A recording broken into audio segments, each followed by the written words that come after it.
Joe Masato, SEC Country. Brad, Mark said during the interview he kind of wanted to wrap it up quick and get you hired. What was that process like for you? I'd tell you what, it was a quick one, that's for sure. Got a call earlier that day. Ended up being on a Sunday and had to turn around and drive down. Luckily, Indianapolis was only a 3-hour drive, so I was able to drive down, talk with him, with the staff, and glad I made a good impression and really excited to be here. You could tell the minute you walked in, there was a good energy and a good vibe. Obviously, as quick as it was hard to look into all the players they had on the roster, but you could tell they had talent at the outside linebacker position. Try to do a quick buzz of some tape. Obviously, it was nice to have access to that where I was coming from. So, ended up being a really good situation, a good interview. Obviously, it worked out for both of us, I think, and looking forward to getting really hands-on with these players. Lonnie Deacon, Lonnie Dimmer, Kentucky Sports Report. Mark kind of set the bar kind of high for you, didn't he? He said he had the greatest. He thinks he has some All-American linebackers. Well, have you seen that quote, or have you heard it? I did. And that's what you want. You want talented guys that can make plays. And if you're afraid of that as a coach, if you're afraid of setting the bar high, in that regard, then you probably shouldn't be in this conference. And so I'm looking forward to that challenge and trying to elevate their game. Obviously, Coach Hood did a phenomenal job coaching those guys. They made a lot of plays, spent a lot of time in the backfield, in opponents' backfield last year. So if we can, we can hone in on some technique things, working on, a little get off here, some more pass rush. I think they have a lot of talent in not just Josh, but Denzel. As we go through the cut-ups as a staff, you see all these guys pop on film and make plays, and even the Jamar Watsons, and really looking forward to working with Jordan Wright, and the list goes on and on. So again, really excited to get into the football stuff, from what you can see in the weight room. They're really getting after it, and again, there's a difference between the weight room, and then putting on pads.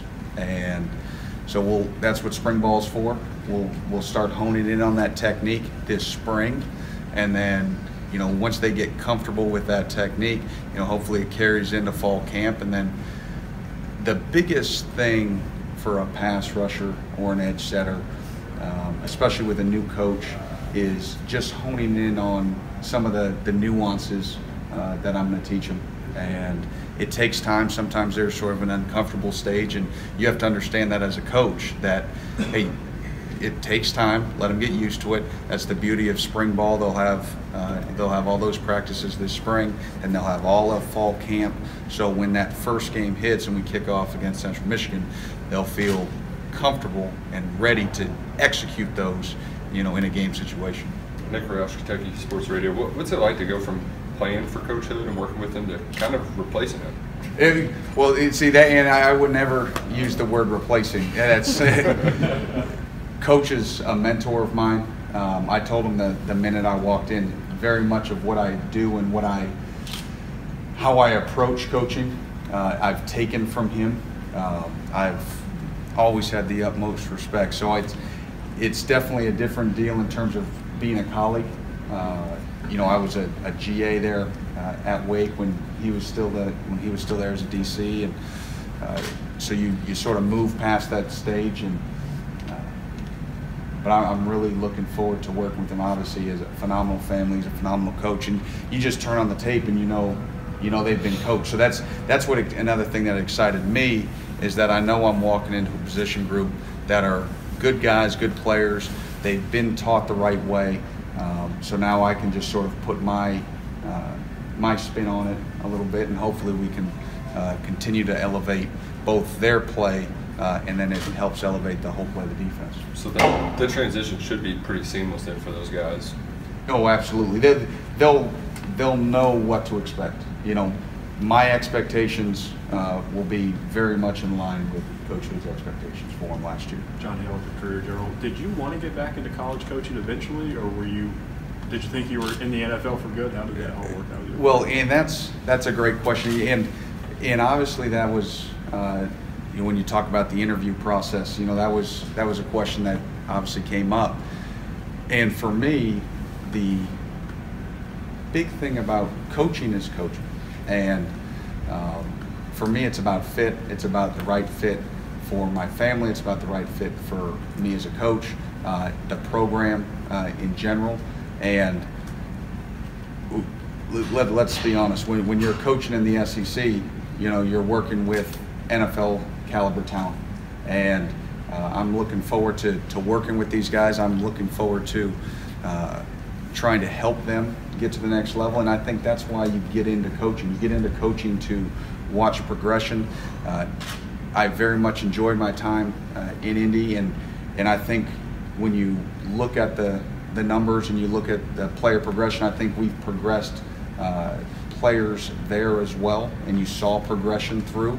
But I think you see it at a greater level in college. I think you can really see a guy jump from point A to point B, and in a fairly quick time frame. So again, I think you'll see guys take that next step even from the first day of spring to the last day of spring, and then they'll take another leap in fall camp, and then hopefully, when you turn on the film at the end of the next season, you'll say, okay, here's some guys that made some quantum leaps, and that's what we're going for. And some may be more quantum than others, but as long as they're progressing in the right way and moving in the right direction, then we'll be excited. With a guy like Josh, who almost made the leap to the NFL, what can you kind of show him, since you have been there, to kind of tell him what he needs to do to prepare? I do think that's where that helps. When you talk about my experience in the NFL, you end up having traction with those guys. You're not walking in just as a new coach from a new program, and now they're trying to feel you out, and they understand, okay, this guy has been there. He understands what he's looking for. I've obviously have friends around the NFL, so they'll understand and they'll respect the teaching that I'll give these players. So that's just another added boost to that entire room, not just Josh. But I think when he watches the drill tapes that I have, and you watch an NFL logo on the helmet, your ears perk, and you're a little bit more wide-eyed, and you say, okay, now I understand what I have to do. It's not just about being the best 50% of the time. I've got to be the best against everybody, and it doesn't matter how good a tackle may be from another program. Well, I was good on, in 8 of the 12 games, but the 4 games that I wasn't real good, that was the best tackle I faced all year. Well, that's not going to cut it. The best tackle, right, in college football may not crack the starting lineup, right, in the NFL. So they have to understand they have to be dominant every week, on every snap, on every play. And technique's not just a 1 or 2 down deal. You've got to be technically sound. You've got to play with effort on every down in the game. And if you're fading, right, then we got to get someone else in there, because you never know when that game-changing play is going to happen. And if that's the play you take off, that could be the difference between winning and losing, especially in this conference. So do you automatically get every recruit from Rhode Island? I wish, but we'll see. Obviously, there's not many that come out of the state, but we will, for whatever ones that show up, we'll obviously spot recruit it there. But I'm really looking forward to getting there and into that Mid-Atlantic area, because we've had a lot of good players from Jersey and Washington, D.C. and Maryland, and so hit the ground running there and see if we can't get some more. How big of a change is recruiting going to be for you coming from the NFL? Well, things have changed over the last 6 years in terms of the rules. I think recruiting is recruiting. It's about relationships. It's about knowing the high school coaches. It's about knowing the families and the players. And I think if they can relate to you, if they understand that you've got their best interest at heart, I mean, that's no different than when I was recruiting at the Air Force Academy or at Murray State, or even when we were back at Wake. Now, again, some of the rules have changed, but that's part of growth. And if you can't adjust and adapt, then you're not much of a coach. What do you think of the early signing period? I think it's changed recruiting. Obviously it's moved all the time period up. I think it does offer some more leeway for misses, because now you're having to recruit earlier in the process and you can't see the full development of a young man. But that's just the way it goes. And whether it's recruiting, whether it's on the football field, different things move processes forward, and you learn to adjust and adapt. And if you don't, you die. If you do adjust and you do adapt, then you're successful and you get to places you want to get to. Jen Smith with the Herald Leader. Was there any hesitation about going back to the college level, and did you ponder sort of staying at the professional level?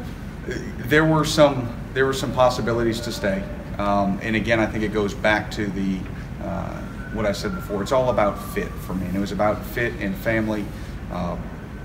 And my wife and I, we had to sit down. We had to discuss all the possibilities. Obviously, this one came up quick, and you had to sort of make a quicker decision.